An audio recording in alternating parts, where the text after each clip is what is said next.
All right, let's dive into a couple of conflicts you probably haven't heard much about. But wow, did they have massive consequences. We all know about Rome versus Carthage, right? But for a minute, let's forget the Punic Wars. This is the story of Rome's very first, crucial step to the east, a move that put it on a collision course with the entire Greek world. So how on earth does a simple argument with some pirates end up causing the downfall of a whole empire?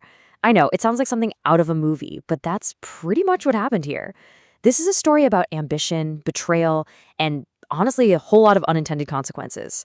Rome was just trying to solve a piracy problem, but they accidentally lit the fuse on a century of conflict that would redraw the entire map. Okay, so let's set the scene. We're in the year 231 BC. The Adriatic Sea, it's kind of a chaotic, dangerous place. A watery frontier separating two very different powers with two very different ideas about how the sea should work. And you can really see that contrast here. On one side, you've got the Roman Republic. They're fresh off a big win against Carthage, they're building up their navy, and they're all about protecting their trade routes. Then, on the other side, you have Illyria. Think modern-day Albania and Croatia. Now, to the Romans, these guys were just a bunch of barbarian tribes, and their main business? Piracy. But things were starting to change, because this one powerful tribe, the RDI, had just united everyone under a really fierce king named Agron. But then, boom, King Agron suddenly dies. His wife, Tuda, takes over as regent for their young son. And under Queen Tuda, well, let's just say Illyrian piracy goes from being a local nuisance to a massive problem for Roman merchants. The money loss starts to add up, and suddenly Rome has no choice but to pay attention. And that brings us to the first major showdown in our story, the disciplined, organized Roman Republic versus the defiant pirate queen of Illyria. This is where the talking stops and the war begins. And just look how fast this all goes down. In 230 BC, Rome tries the diplomatic route. They send a couple of envoys to Tuda's court to demand she stop the raids. She pretty much tells them to get lost. Maybe she couldn't control her warlords, or maybe she just refused to bow to Rome. Either way, things get a whole lot worse. On the trip home, one of those Roman envoys is murdered.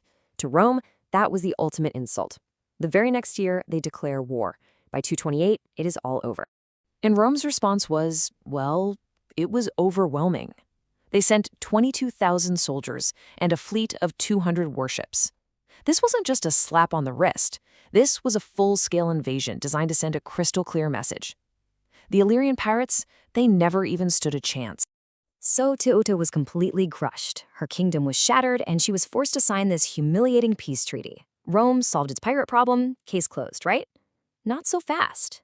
Because somebody else was watching this whole thing unfold, and they played the situation absolutely perfectly. So who was this unexpected winner? Well, our focus now shifts from the defeated queen to this incredibly cunning operator who would betray literally everyone to get what he wanted. A man named Demetrius. Think about it. This massive Roman invasion force shows up.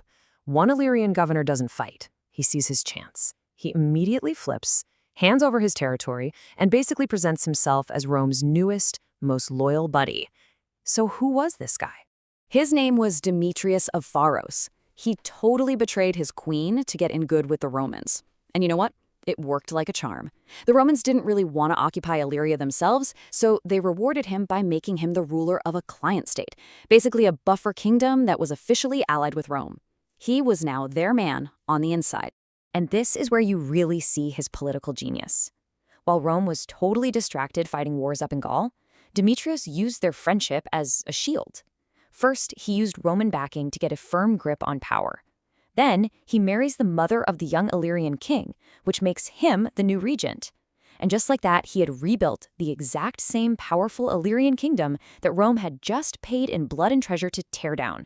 He played them perfectly. But, you can only poke the Roman eagle for so long before it decides to strike back. Eventually, Rome finished up its other wars and turned its attention back to the man who had so brazenly betrayed their trust. The Second Illyrian War was about to kick off. Feeling like he was untouchable, Demetrius went one step too far. In 220 BC, he gets a fleet of 90 warships together and launches this huge piracy campaign all across the Mediterranean. This was in total violation of the treaty. He was openly challenging Rome, basically daring them to do something about it.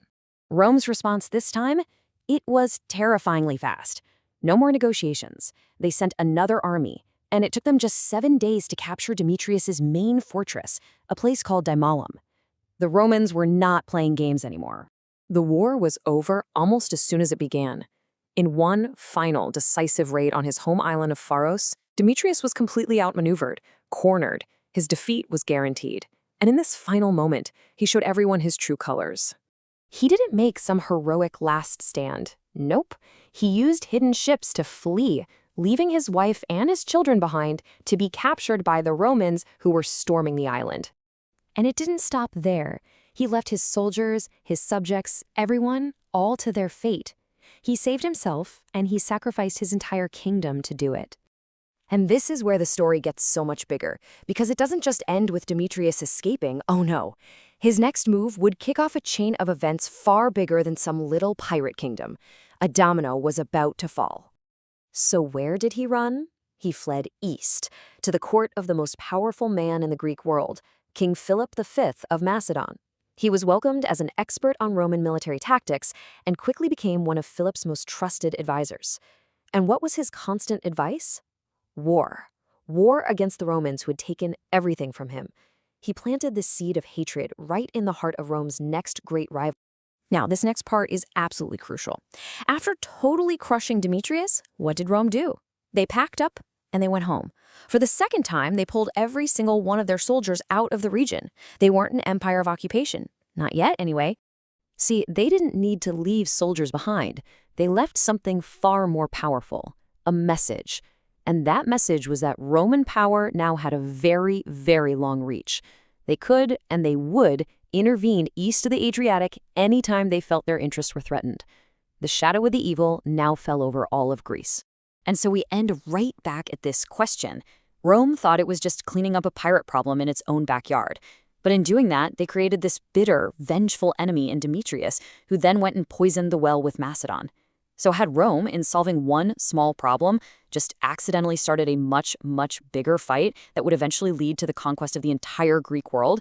It's just a powerful reminder of how small actions can have absolutely world-changing consequences.